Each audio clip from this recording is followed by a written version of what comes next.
It was very interesting that Kim Jong-Un really was front and centre. You can see him there at the front of the car, just on the right-hand side, walking along as the car carrying his father's coffin is being driven through the square there.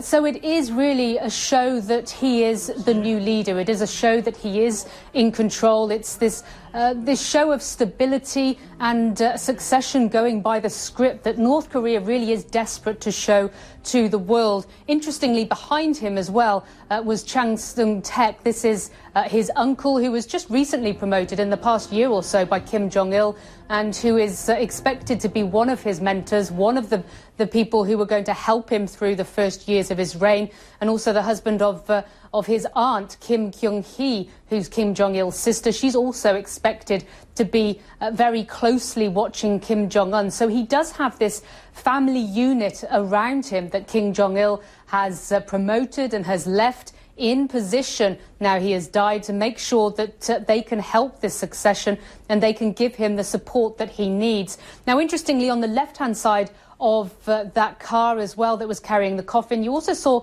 Ri Yong-ho. Now, he is the chief of staff, if you will, for the military itself. And now what this is doing is showing that the military is walking side by side with Kim Jong-un. There are a number of other military personnel behind him that I couldn't see, but it is showing that the military is walking in step with Kim Jong-un. This is incredibly important for North Korea. The military is very important. Kim Jong-il had a policy of military first, Songun, and this just shows that North Korean military wants to show that it is supporting Kim Jong-un.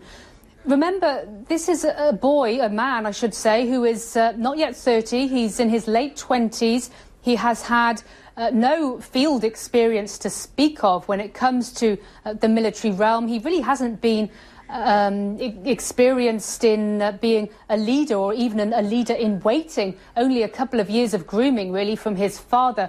And many of these generals are in their 60s, their 70s, their 80s. Some of them have been fighting during the Korean War back in the 50s. So for them to be showing loyalty to such a young man and to be following the will of his father, Kim Jong-il, is significant. Of course, this is the public face. This is what the North Korean leadership, the political leadership and the military leadership want us to see. It could be different behind the scenes, but they really have been at pains at the beginning of this funeral and the procession to show that the military and Kim Jong-un are walking side by side with Kim Jong-un's coffin between them and that they are unified.